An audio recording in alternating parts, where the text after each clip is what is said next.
You're going to be confident if you do things you're good at doing most of the time. And have the self-awareness to accept that. Yeah. And also, I'm not afraid of anything. I want to make this clear. I'm sure when they finally point a gun to my head, I'm going to be a bit nervous. But all in all, it is what it is. And we all live one life. And I think the best thing you can do as a man is try to make your mark on the world and make people understand how and why you think and try and be a positive influence and have children. And I've done all of those things. What are they going to do? Throw me in jail?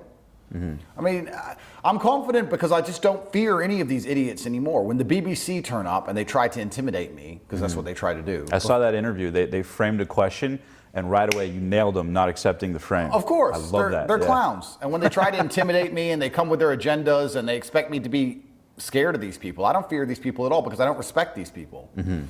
So I guess confidence just comes from the fact that I know at the end of the day I'm going to be okay. And I have a lot of faith in myself, and I also have a lot of faith in future Andrew. I feel like if I'm pretty good now, I'll be better in the future. So as the Matrix attacks increase, or as my enemies get more inventive or more creative or whatever comes my way, I'm sure at the age of 50, I'll be more capable of dealing with it than I am today. So it is what it is. And I also enjoy the struggles of life. I enjoy the war. I like when, it's incorrect for me to say I like when bad things happen. That's the wrong way to look at it. But there's certainly a part of me that gets excited. Maybe that's the warrior in me. But when they say, even when I think back now, I'll be completely honest with you. If I could go back retrospectively and avoid going to jail, I wouldn't have done it. If I could have stopped it, I wouldn't have stopped it. Because now I think about it, it was exciting. And you were living out of your values. Well, yeah,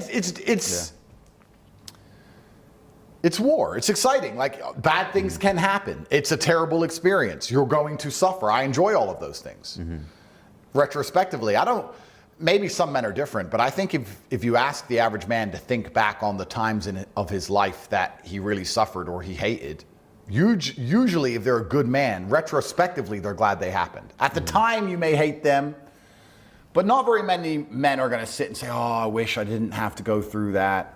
Maybe the loss of a loved one or something. Sure. But in general, I think they're the best things that ever happened to people. That's when you grow the most. You have conversations with God. You're introspective. You grow the most. Absolutely. Tough times. And those are your stories. Yeah. If you sit a man down and say, tell us a story, and what's he going to say? Oh, I went to the club and I got bottles and I got a girl. Is that your story? I mean, maybe it is for some guys, but I think the coolest stories are going to be the war stories. How you conquered war. Absolutely. So how you beat the Matrix. Well, bad things are supposed to happen to us, and my confidence comes from the fact that I'm not afraid of any of these things because I know they're supposed to happen, and I know that they're a massive opportunity, and I feel excited by them. What are some of the things that people would be shocked to know maybe you deal with, not on an insecurity level, because I would ask, what are some insecurities you have, but what are some things? That's a good question. What are some insecurities? Now let me steal it from you. What are some insecurities? Things you're worried about. Let me see if I can even think of any. And everyone's going to but people are going to call me disingenuine, but I'm not being disingenuine because, I'll give you an example. I had a guy message me and he said, Andrew, I don't know what to do. I'm 5'1". I'm really short. I'm training and I've got lots of money and I'm really short and I don't know what to do. I was like, bro, do exactly what you do if you were tall. I mean, maybe not play basketball, but be confident and be your best self and train as hard as possible and be a good person and make money and be dedicated and be diligent. Why would anything change? You are who you are and you play the hand you have. Just like in poker, you can't help if you have pocket aces or something else. You play the hand and that's how you win the game. Yeah, you can win a game with nothing. You can bluff your way through it. So when I say I don't have insecurities, it's not because I can't think of anything about myself that isn't perfect. It's just because I don't care. It doesn't matter. This is who I am. This is the life I'm going to live. I'm going to do my absolute best, irregardless of what I have. Heaven forbid something bad happens to me. I'm in a car crash and I lose my arm. Well, I'll still get up and just train and work and see my children, and I'll do exactly the same things I'm doing now. What can you do? So I think insecurities are a waste of time. I think it's a waste of cognition to even sit and consider an insecurity. I am who I am. So I don't know. I can't think of any insecurities. I can't.